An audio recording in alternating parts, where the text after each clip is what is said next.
Hello again, fellas. My name is Marza. In today's video, I'll be ranking every server class in Byte by Night based on how frequently they are used in public lobbies, from most common to least common. I'll also try to explain why some classes are picked so often while others are rarely used. So, yeah, let's begin. Also, I forgot to mention that this ranking is based entirely on my own experience playing the game in public servers. And to no one's surprise, Fighter is currently the most used server class. The reason why it's picked so much is actually pretty simple. It's the most fun and risky class to play. Asymmetrical horror games are usually designed to make survivors feel helpless and unable to fight back. But if you give players a character that can fight back and actively hinder the power roll, then of course the majority of players are going to choose it. Fire is a parry-based frontliner that heavily relies on landing parries to build up stun against animatronics, which gives players a huge adrenaline rush during chases and fights. The class rewards aggressive and skillful gameplay, making it very satisfying to use. Of course, the class isn't exactly the best for solo play, because if you miss a parry, you might as well just start praying because your health is going to get chunked apart like a wood going through wood chipper. Now, I don't know if it's just me, but from my experience, Medic is actually used a lot in public lobbies. If you join a random match, there's probably a 50 to 60% chance that you'll see at least one Medic player, sometimes even multiple. But honestly, around 80% of the people who use Medic play like they pick a survivalist class. Yeah, Medic can heal themselves, but if your goal is just to survive on your own, there are definitely better classes for that. The other 20% are the players who actually try to play as proper sports, keeping teammates alive, helping during chases, and prioritizing the team. The problem is that public lobbies usually don't coordinate well, so most of the time, their teammates either ignore them completely or run off and get themselves killed like morons.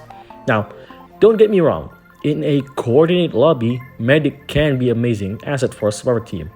But since we're specifically talking about public lobbies, there's a pretty high chance you'll either get abandoned by your team or become the animatronic's first target. Security Guard is basically the field specialist of the survivor class, focusing on revealing generator locations and tracking animatronic positions for the team. Before the nerfs, Security Guard was actually one of the most used class in the game because there was no stacking penalty for having multiple players using the same class in a match. You could have several security guards giving downstream information and support with almost no downside. But now that the class has been nerfed pretty heavily, a lot of players have started dropping it and switching over to Fire instead. And honestly, despite the nerfs, I still think Security Guard is a really solid class. It no longer has the same insane support and self-survival capabilities it used to have, but having a ranged slow debuff combined with aura revealing abilities is still extremely valuable for survivors, especially because most maps in this game are indoors and packed with rooms, hallways, and tight spaces, making information incredibly important for the team. And no, forest does not exist. That map is what we like to call hell. You got to be kidding me. For some reason, this abhorrent, awful, useless, and completely pointless class is still not the least used class in the game. And honestly, I don't even think I need to explain why most of the community labels Technician as the worst class currently in Byte by Night. The class has absolutely no real direction. It's supposed to be a trap-based self-sustaining specialist, yet it completely fails at both roles. The Vanny Mask ability that lets you phase through objects is almost completely useless because of the objects you can phase through are placed in the middle of the loops or just random objects sitting in the center of the map, with basically no practical purpose other than getting in the way of both survivors and animatronics. In fact, I'd argue this class is actually making the maps worse, because it feels like the developer thought if we just place random objects in the middle of the god loops, people will start using Technician. Guess what? Nobody uses them.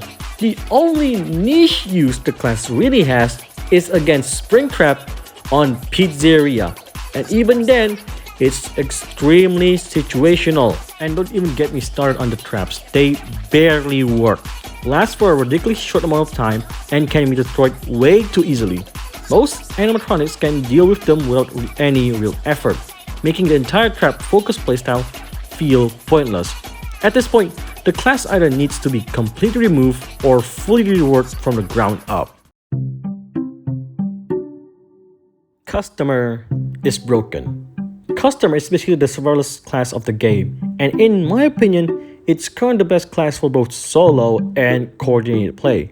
Now, before you all stake me to death for saying that, let me explain why. Customer has the best self-sustaining kit in the entire game. Leagues better than Medic, and definitely better than the embarrassment known as Technician. The class has access to self-healing and speed boost, giving it an incredible survivability and chase potential. Now, why did I say Customer is the best class for both solo and quad play? Because Customer excels at something I call stamina leeching. In asim games that revolve around stamina management, killers usually consume less stamina, or sometimes not at all, when there are no survivors nearby.